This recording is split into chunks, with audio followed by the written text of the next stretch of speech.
On Putin's watch, Russia is ablaze out of control. Whether or not it's true, the image of Emperor Nero fiddling while 70% of ancient Rome burned to the ground in 64 CE is the most evocative historical parallel to the actions of Russian President Vladimir Putin in Ukraine.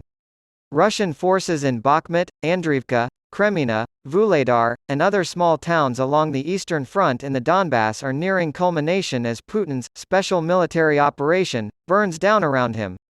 Ukraine isn't the only country on fire right now. Putin's narrow focus on a few strategically insignificant cities has set the entire country ablaze. But Bakhmut is a symbol of Putin's fixation.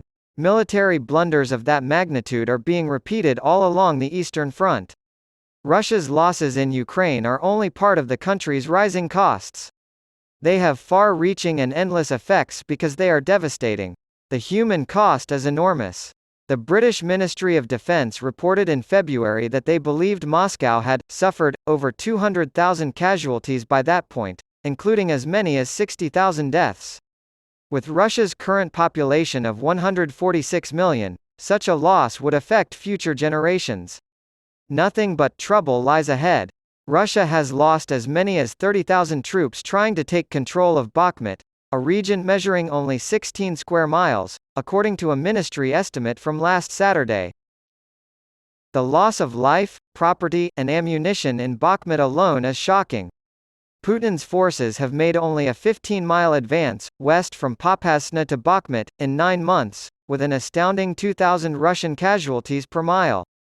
The distance from Bakhmut to Kyiv is about 440 miles.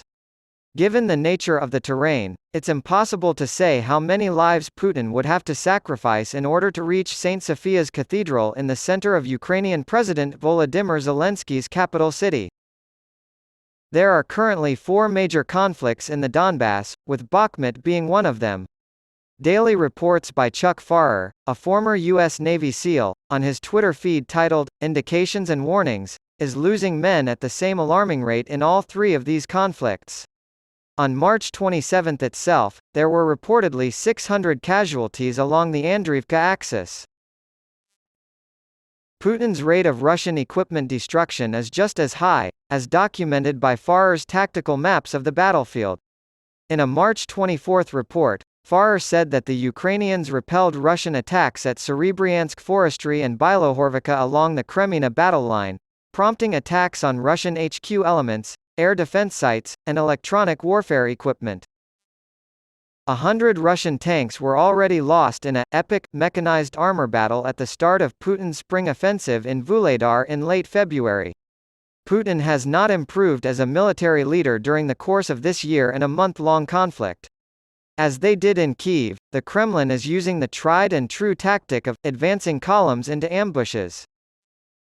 All things considered, it's not surprising that Ukraine claims Putin has lost at least 3,595 tanks, nearly 7,000 armored combat vehicles, over 2,638 artillery pieces, 523 multiple rocket launchers, 277 air defense systems, 305 jets, and 291 helicopters in the past 13 months of war. To what end, then? A push eastward in the Donbass by 15 miles. Putin's army will take nearly 22 years to march from Bakhmut to Kyiv at this rate.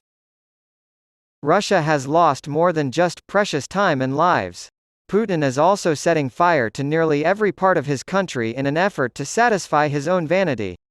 Since November 2022, Russia has been experiencing a recession, with the annualized GDP falling by nearly 4%. But even this is misleading to an extent. Revenues other than oil and gas plunged by 20% in October, and the GDP shortfall that resulted had to be mostly made up for by heavily discounted oil and gas sales to China and India. This temporary boon is quickly disappearing, however, as the benchmark price of Brent crude oil has fallen to $80 per barrel. There has been an immediate effect on Russia's economy. Russian oil export earnings dropped by 40% year-on-year by January 2023. Meanwhile, Western sanctions continue to severely disrupt Russia's commercial and military-industrial complex supply chains, threatening an even bigger hit to Russia's GDP unless global crude prices recover. Over 600 individuals, organizations, and third-country providers associated with the latter have been singled out for international sanctions by the U.S. Treasury Department. The primary cost of keeping Russia's supply chain functioning is an ever-increasing economic dependence on Beijing, despite Moscow's efforts to circumvent sanctions by trading through countries like Kazakhstan to gain access to critical components like semiconductors.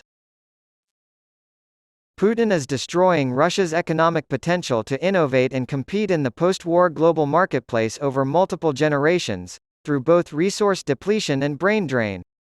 Putin could somehow win his war in Ukraine, but Russia's economy would still suffer for decades. Putin, in his irrational desire to destroy Ukraine's national independence, is selling off his own. Chinese President Xi Jinping's recent visit to Moscow provided further evidence that Beijing is gradually beginning to subsume Russia's independence on the political, military, and economic fronts.